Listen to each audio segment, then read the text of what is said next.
Hello and welcome to Impact Africa, where we have conversations with diverse people and organizations who are impacting lives and communities positively. In addition, we use the program to highlight positive news, people and events. Yes, I am Dr. Kemi Akiode Adibayo, known as Mama K, and in today's program, to share his story is the creative, humble, social entrepreneur, my brother from another mother. I just met him, but I feel like I've known him for a while. Mr. Koko, I need to get it right, Kalashe, and he's a social entrepreneur, like I said, and he's the founder, executive director for Jazz in the Native Yards, which is based in South Africa, Cape Town. My dear brother Koko, welcome to Impact Africa. How are you today? I'm good, and thanks for the invitation. Okay. I am well. Yes. Let's start first with Koko. I'm yes. thinking Koko is a short form of something, or what does the name mean? Well, most African babies would be born slightly lighter. Maybe sometimes actually very light. But I was born dark already. You remind me of my husband. He's very dark. I call him Shadow. Oh. So you were born dark. Okay, well, that's actually a beautiful nickname. So, and my grandmother said, everybody gave their names. My real name is Ndakola, means blessed. Okay. Or that my father was satisfied. I'm satisfied. Right. And the story there is because I'm sixth in the family. Okay. And I'm the only male in the family. And so my father was like, well, now we have a male in the family. I'm good. Very happy. Blessed and happy. I'm right. Good. But then he tried again, and then there was a girl, and it was like, yeah. Cut it. That's it. Yeah, sure. Okay. But back to Koko, I was born dark already, and my grandmother was like, I can see all these names. He will be Koko to me. Does that mean something? It's Cocoa Bean. Okay. Yes, Coco. Yes. Now. Coco, right. But with a K. With a K. Right. Yeah, okay. Because yes, we used to have cocoa, which was a luxury growing up, and so the Coco actually comes from there. Right, and I noticed as well, even with your last name, does it mean something? And sometimes you use N in front and without N. Without N. The original name and the correct one is without an N. It's K. Kalashe. And the story behind that is that as Africans in South Africa, back at the time of apartheid, when you went to register your name, the powers that be at the time were used to Africans having a consonant before right. Okay. So you could be M Kalashe, N something. So they couldn't actually go Kalashe, but they insisted that there would be an N. Yeah. And what complicated it as well is that my father's younger brother had adopted this name, and he had taken us to be registered when my father died when I was 3. So by the time I went to have my ID, etc., he was accompanying, and he just messed up. My baptism certificate says Kalashe, obviously because I was then born when my dad was around. And a lot of my primary school results and reports and things like that say Kalashe. This cup, I'm looking at it and I really love it. It says, if I can read it, Kalishe's finest wine. What's the story behind it? Well, and it suits you so well. Oh, thank you. Borrow it. Oh, yeah. In actual, I'm going to ask because the young man who started this brand is going to be at our show on Sunday, and he realized that there was a lot of consumption of wine in the townships, and yet there were no entrepreneurs in the township who were driving the brands, who owned the brands. Never mind not even owning land to grow grapes. So he then decided that he was going to go to different vineyards and ask them to press wine for him, and branded Kailicha's finest wine. That's awesome. Let's go back to life growing up. How was life growing up? Because obviously, like you said, you lost your dad at the age of 3, and you had sisters before you, and you're only male and another sister after you. How was life growing up, and especially during that time of apartheid? Obviously, as young kids, we didn't realize that we were oppressed or that it was tough, because we had our dad and our mum cushioning us in a way. But back in the background, we could hear sirens and people running and shooting and etc. And we would hear stories in the streets of being thrown in jail. So over time, you became conscious that you were here, but you were not wanted, or you were here to serve somebody else. And so I had neighbors who were very active politically, and so there would be screeches and things 2 o'clock in the morning, and would wake up, so and so's dad has been thrown into jail. So you grow up conscious of this, but life went on anyway. You went to school, you had your teachers teaching you whatever history was handed down, because at the time I was growing up, it was Bantu education, which was a kind of a watered down history of our people, a lot of cancellation of our being as such. So so life was tough, of course. I mean, if you in comparison, but in the neighborhood where we were, people just got on with it.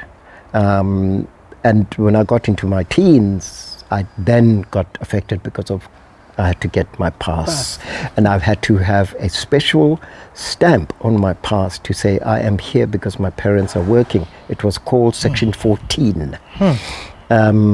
I still have to do something about that, by the way. But Section 14, just to tell the story of how people were labeled almost, migrants who had to wear certain, clothing to say that they were not from here. Sure, Exactly. So yes, and discrimination on buses, because then I started working. At 14, actually, I told my mother that, don't worry about me, I'm going to look after myself. Wow. I don't know how I'm going to do it, but I'm going to find gardening jobs. I'm going to hustle, So the entrepreneurship, I think, kind of started there. I didn't realize it at the time. Let me go back before we speak about how you go into entrepreneurship now. Yeah. At the age of 14, you were already thinking, okay, you wanted to also. Where were you born again? Was it Cape Town? I was born in Cape Town. Okay, whereabouts? I was born in Nyanga. Okay, Nyanga. In Nyanga, which is the other side of Delft. Yes. No, I know Nyanga very well. Yes, I know Nyanga very well. And right. So you were born in Nyanga, and you were 14. And basically, your education, was it in Nyanga as well, or was it Outway? It was in Gugulethu, part of it. And then what really grounded me was my 1 year at a school called Langa High School. And I really that's where I met, my teacher who was a jazz musician. Right. So that was how you were kind of introduced. Yeah, exactly. Right. I wanted to hear that story. Sure. Okay. And then finished matric, and in that year, one year, I can't believe so much happened. I took a drama class. I'm new in the school. I'm, not familiar with how things kind of work, etc. I think I am 18 or so. Take a drama class and to some 800 kilometers away, doing theatre in different parts of what was then the homeland of Transkei and Ciskei. It was a disaster, of course, because what does an 18-year-old sort of know about organizing things? So when things were not coming, and by the way, we traveled by train. So an 18-year-old trying to put things together. And I think in a way I got grounded, in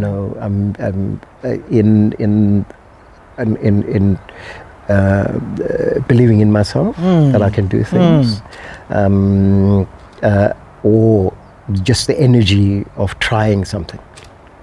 So now let me go to the social and entrepreneurship side. Yes, yeah. So why social entrepreneur, and why the name jazz? In the native native yards. What's significant about that it? name? Yeah. Well, the social. And when did you start? Yeah, we started in 2012. Okay. And I, between 2010 and 2012, I was kind of in and out of Cape Town. I worked in Joburg for 17 years in the pharmaceutical industry. That's your background. Yes. So you've gone from, pharmaceutical yes. to arts and music. And music. All right. Because also, I had to earn. I had to earn a living. I mean, if I told my parents that finishing matric I wanted to be a fashion designer, they would have slapped me to I can relate to that. Right? So I had to learn. So I endured 4 years of medical technology training. Right. And I worked in laboratories for 12 years. Right. I left in 91 to go and work in Johannesburg for 17 years for various pharmaceutical companies, American, German, etc. Right. And in between, I was traveling between Joburg and Cape Town, Nigeria, Ghana, Kenya, all the English-speaking African countries. Yeah. And it never left me that I had to do something for myself, that I was controlling myself, and also that had an angle for benefit for community, hence the social entrepreneurship. Because, I mean, we can't escape the fact that there's a lot of need out there. And so when I came back to my township, which is, the streets are called NYs. So you would be from NY1, NY2, etc. And it wasn't that well maybe known or even said at the time, and maybe it was viewed as negative to talk about African people as natives, because that's what we were called. And the white people here were called Europeans, and we were called natives. So, and it was used as a negative thing. So I took a negative name and I turned it into a positive. Yeah. Awesome. Sure. Awesome. And the jazz actually is from what I would hear from my mother's porch and outside. And so I'd always remember that this music came from these yards. Right, right. So now, going back a little bit, so 2012, because it's like a movement, you're doing, not just no, it's I always so what are some of the philosophies and the purpose, in terms of what you do exactly with the jazz and native yards? I'm glad you actually asked the question, because for me, it's not, I always say people, it's not just jive, it's social cohesion. It is social consciousness, and so the jazz is actually a means to an end of a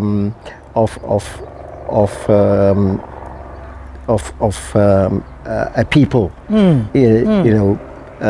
showing off their skills, a people sort of regaining their dignity.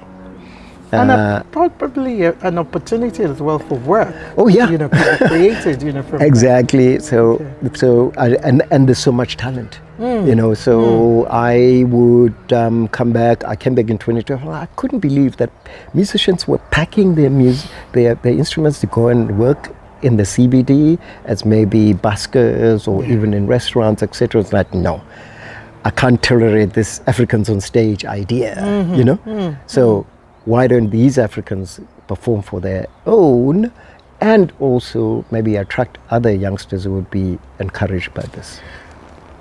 You know what? We'll be right back.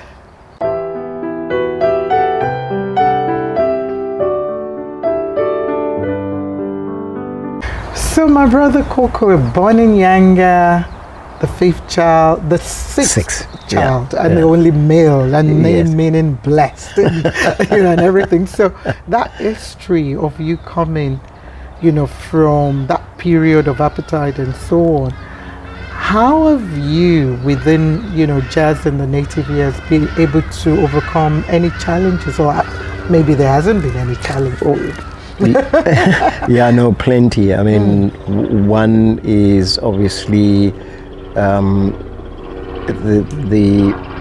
earnings.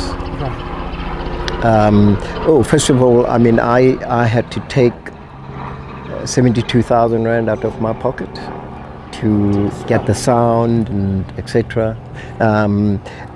There were times that as the music was going on stage, I would have to run to the nearest ATM and draw money because there were not enough people coming through the door to pay the musicians. And I was very conscious of at least, people should be able to afford their fuel coming here and food and etc. So I made means, over time. And I always believe that let's have proof of concept first before we run to funders, because that's one thing I don't enjoy, is having cap in hand. So we, for 3 years, we were going out without any funding, and people were coming in and out, and until one representative from a group called Concerts SA, and they were funded by the Norwegians through the South African Music Rights Organizations to fund concerts in various parts of South Africa. Yes, live music actually throughout South Africa. And we were then approached by them for funding, and that went on for something like 8-9 years. Good. Yes, that must have been a good relationship, and they probably believed in what you were doing. Yes, no, they did, but it was also pressured, in the sense that here's a pot of money, do so many concerts, and also over this period of time, right? I'm not going to lie. Impact as well made. All those things that funders normally want to ask. I'm not going to lie. I mean, that I enjoyed not having to hustle and worry about what was going through the coming through the gate to pay the musicians, but also it was a bit of a challenge for me to then have to push through concerts without thinking too much about them, but who I want, because obviously this is a growing brand. You want to make sure that you're building the kind of profile with what you have, and there were some restrictions like travel costs and etc. But we kind of made get over. So what are you mostly proud of so far? Well, I'm sure there's been a lot of success stories and achievement, but what are you mostly proud of is that we had the guts to start this. We had the guts to start it without any funding, that I had the resolve to take money out of my pocket and test it. And also that at the time we then managed to drive as much of the image of the brand that people kind of caught on, and also just turning this name natives into a positive, and so people were saying. By the way, I mean, when I started, I had 2 partners, and they were vehemently against the name. Really? So like, oh, that's so negative, that's derogatory, and all that's like, that's exactly why we should. We otherwise, should have all those uncomfortable conversations. Right. It is a conversation starter. Even somebody who might go, what does that mean? Yes, why? And like you're saying, you've turned it totally around. Yeah. So what are you hoping for the future? And what are your goals? Obviously, with in native yards, believe it or not, actually, I would hope that there would be people in other parts of South Africa who would copy this idea, because there are native yards all over the place. They might be called Mamelodi or Soweto, but they're native yards.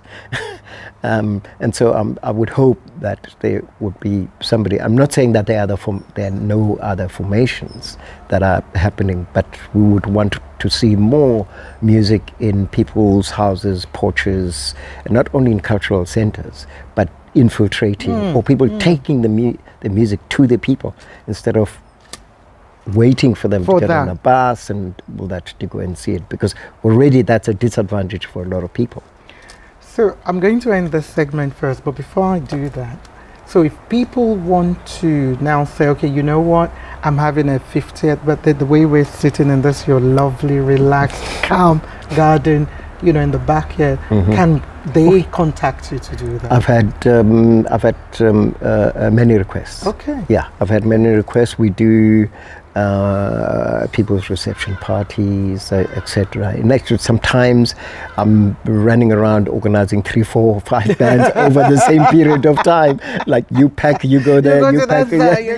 Because there's enough people, you know, with the talent, you know, to do that. And demand, and, you know, and sometimes people with their functions, with their events, etc., are a bit shy. They're not too sure, you know, if they can set up something as live and real and tangible as we offer.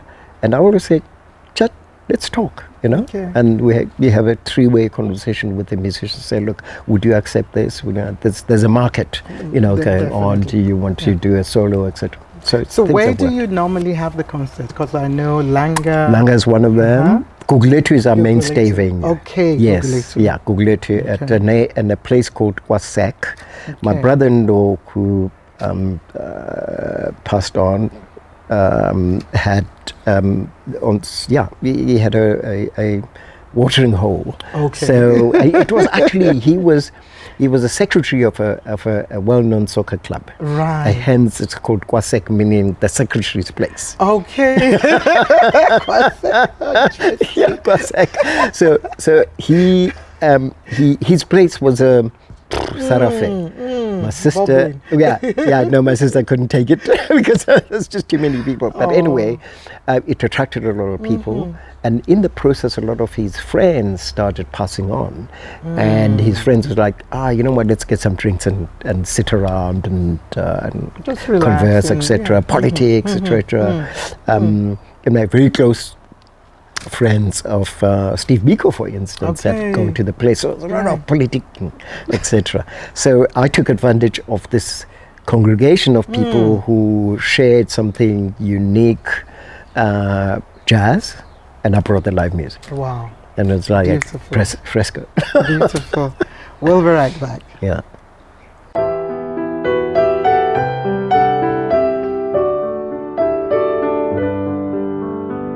So wow, what a journey, what a way to engage, you know, community using music and specifically jazz. You know, there are a lot of people, you know, are probably not aware, but you know, it still have a lot of followers, you know, as well. Because I never understood jazz in the beginning, I have to confess. Until my husband, you know, he used to tell me, I'm like, what are you listening to? I don't understand that music. But I fell in love with it. Yes, yeah. And I commend you and your team and everyone for what you're doing.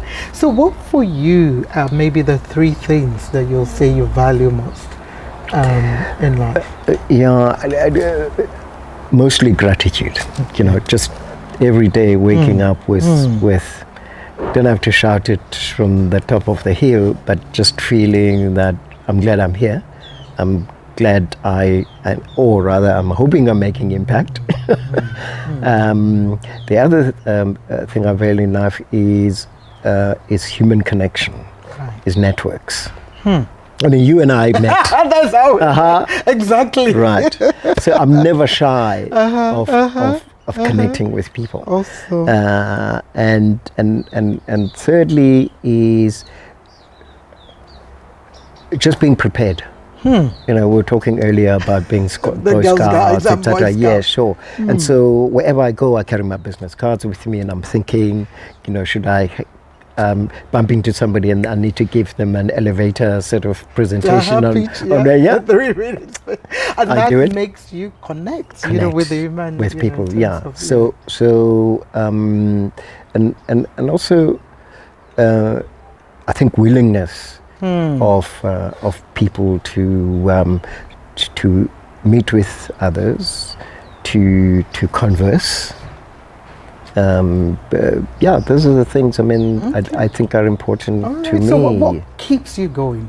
Why do you wake up in the morning? Well, I just do music. And I love exercise. I mean, that's why you're fit. I'm like, I really want to ask your age, but is it, no, don't let me do that, because you're so fit. Before we got here, you went on wow. That is so inspiring. Well, at least spend some time doing that, and also, I mean, just life's possibilities keeps me going. I'm constantly just thinking. The other day I had somebody call me early morning. Oh no, it was actually late morning. Okay. But it was early morning for the fellow fellow we were calling in the States. Right. And he calls it, and I'm going to put together this three-way conversation, Vince, Mr Koko, and etc. Right, I'm aware that this Miles electric band that you're leading, etc. Mr Koko, maybe there's a possibility of doing something. So we onto this thing now, of bringing this big band by Vince Werburn, who is Miles Davis' nephew. And because they came here and we never got to meet. They were doing a lot of groundwork, with the movie about Miles Davis, and I was hoping that they would come to the concerts. It never happened, and I'm glad perhaps it didn't happen at the time. I'm always thinking these things happen at the right time. At the right time. So yes, these possibilities for me are what makes me wake up and was like I'm sitting here waiting for them. So now, I know everybody always feels, okay, I want to be successful. I've done it, like what you were saying at that age of 14, which you said earlier, where you told your mom, I'm going to go and also, would you say now you're successful? What's your definition of success? And obviously you lead people in your work, from the artists, to funders, and so on. What qualities should a leader have? For me, it's is to be able to have your ear on the ground. Listen to your the people that make things happen for you. As you say, funders, your patrons, musicians, etc. A leader should be able to listen. And also in society, you shouldn't shy away from controversies. Right. Because often that's where solutions come. When we avoid certain conversations, controversies, and awkwardness, we let things slide, and often they just too far down the line to pull them back. So is somebody who shows up on time, and who shows up respectfully. Yeah. And success? Success, for me, it's just a quality of life. Right. I mean, it's having all these possibilities. I don't feel restrained in ways often that other people are. Things like money, possessions, etc. I mean, those things are not a restraint for me. I don't have plenty of them, but Your content. Content. Yes, is being content. Right. Yeah, that's what success is. We'll be right back.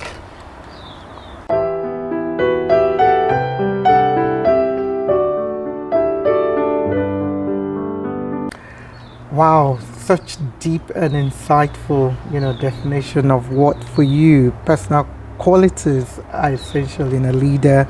Having your hair to the ground to listen, not shy away from controversy, and a lot more there, because that's where you find solution. I loved, hearing that. So for you, obviously, you've done that journey, from when you were really young till now. So obviously there's some life lessons that you would have learned that you'll be able to tell a younger Koko in Nyanga to say, you know what, avoid this, do this, do that. What can you do? So can you share that with us? Most of all is believe in yourself. I know this is very difficult for a lot of people, because it's always a question of how do I fit into this blob of activity that's how do I insert myself in. I was fortunate in that I'd gone out to seek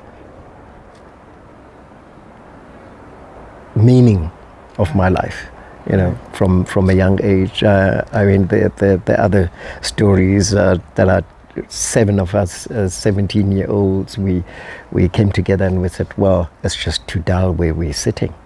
Should we organize entertainment? Okay. Should we organize competitions?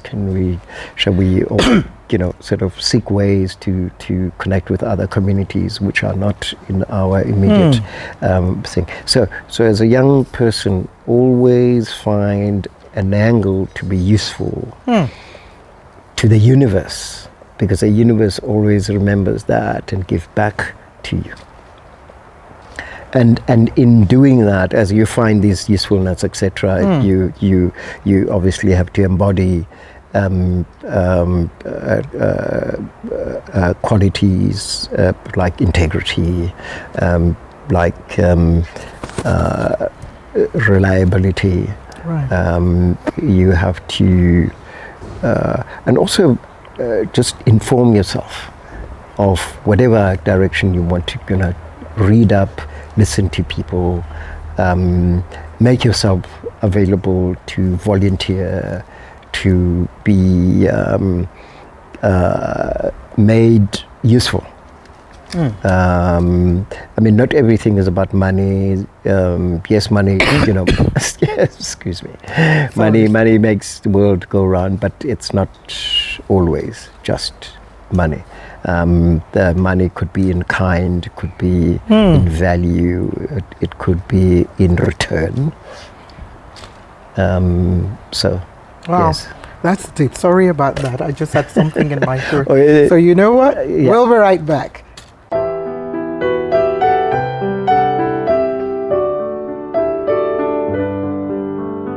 Wow, powerful key lessons there. Believing in yourself, volunteering. I'll just write in there, always finding an angle to be useful. There's so much, I believe you could even go on and on, based on your journey and the experience, that you've had. And I'm sure that will definitely benefit young people. My final question, now is apart from you using social cohesion, music rather, and jazz specifically, on an issue, to promote social cohesion and so on. Is there any other social issue that maybe you're passionate about, or that you will want something to be done about it?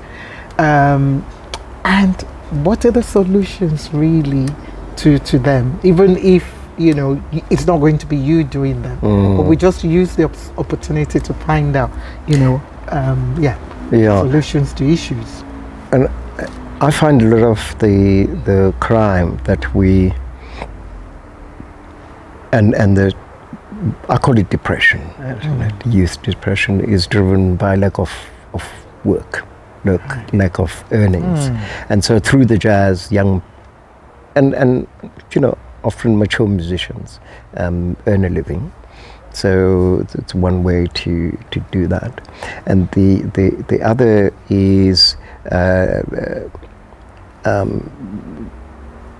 often people lack confidence You know, and it's not easy being on stage. I mean, I feel it every time I have to introduce a band. I was thinking, what do I say now that's interesting? Tidbits and information, etc. You have to, as I say, always put yourself out. So those are the things: crime, employment, and also just suspicion of each other. I mean, our background is very much of, don't go anywhere near people, near black people, those people, etc. Right? Go anywhere, townships, etc. Trust me, I was mugged in the middle of Berlin. Of course, right. Even in New York. Right. So it's all over the place, you know. So I always say to people that in any situation that it does. I mean, it has no. I mean, poverty, you know. So through the jazz, we have vendors. For instance, people who come and sell food, sell drink. Kailicha Fine Wines is our usual vendor. We have somebody who supplies us with water. My niece actually has started a ginger beer, homemade ginger beer brand that is based on my mother's recipe. Wow. And so we're bringing that in. That's and awesome. zhuzhing it up with ice and buckets and things. Right. Yeah. So all of those activities sort of blend to make our offering to the Jazz and Native as patrons palatable. It's not only just, you know, the music, but we make them understand that you're impacting other the ripple effect, other issues within the community when you come and support us. Wow. I like that. The ginger beer recipe. Wow, that's awesome. Yes. And I'm sure as she started thinking about packaging it, producing, manufacturing. Well, in actual fact on Sunday, we're going to have that on display. It's all packaged, bottled, etc. She was showing her mum the other day, you know, come and help me. How do I wrap this and make sure that it's, you know, when it's delivered, it's intact, and etc. Yeah, no, she's serious about it. Because that's the way, even one person at a time. The fact that you are even giving her that platform, which will expose it to others, and you never know who as well might be interested, and that has that ripple effect you're talking about to deal with unemployment and other stuff. People have criticized us that often we don't have soft drinks. And it's actually funny. Oh yeah, because with the wine and and it's funny that I've never gone out of my way to get Coca-Cola, you know, all these other carbonated soda drinks, as if I was waiting for this you know, to happen. So now I can proudly say that homemade. You know, yes. Interesting. I love that. Well. I think that's all we've got time for. I really want to chat with you more, and I can't wait to maybe for us to feature one of your concerts or a few of your concerts.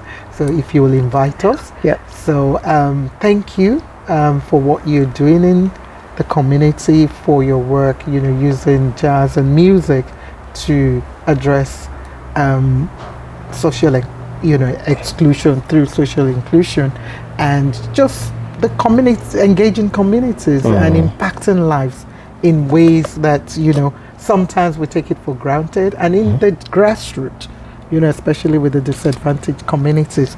So we've got something for you talking about homemade, and this is also as well giving ourselves a plug here. Oh wow! We make the snack. We call it chin chin. It's a snack, so we want you to tell us, you know, how it tastes. Yes. And as well, do you recognize this?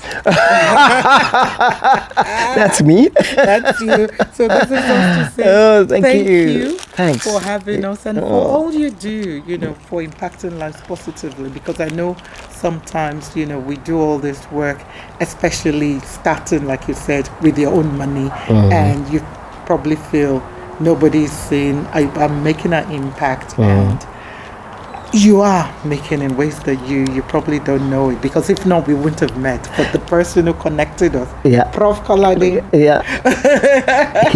he felt the impact, and then he thought that we should. Exactly. Well, I mean, all of this about connecting people, etc. So no, but thank you. The only way we can address issues like poverty, like crime, together. It's not for the government alone, or for one business, or for one person, or for one politician, but it's for all of us to find ways to unite on how to address issues. So thank you, for all you do, and we can't wait to come for one of your a second one. So we can see maybe a part 2 or part 3. We'll see how it goes. Well, no, thanks for the opportunity, and you would be very welcome to come to one of our concerts, take a snippet, even chat to the musicians. We will definitely because I always feel that monitoring and evaluation is not only what we tell you as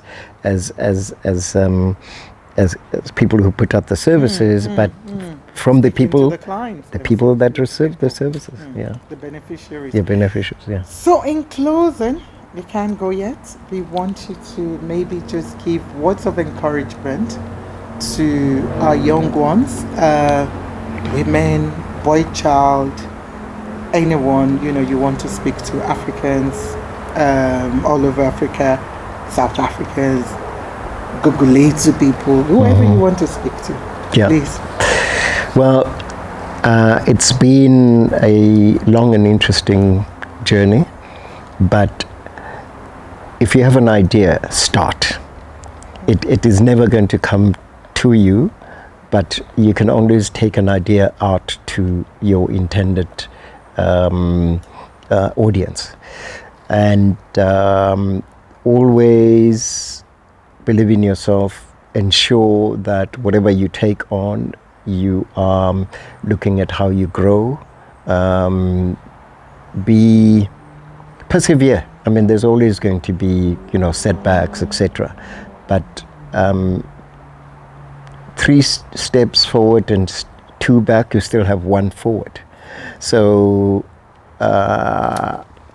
also look for partners, look for people to work with. No man is an island, and it is important to learn from others as well. But most importantly, be the change that you want to see in the world.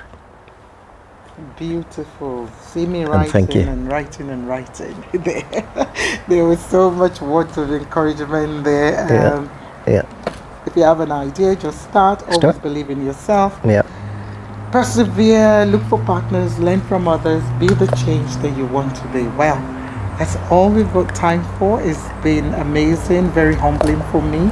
And we celebrate you, we honor you, and we thank you for all you're doing, and the legacy you're leaving, for South Africa, as well as the township. So it ripples from not just Langa, Gugulete, Nyanga, and everywhere that you're going with the concert, but to beyond, that. So we honor, we thank you. Well, that's all we've got time for today, and yes, we will be back with more Impact Africa. And remember, stay safe, stay blessed. Love you. God bless you.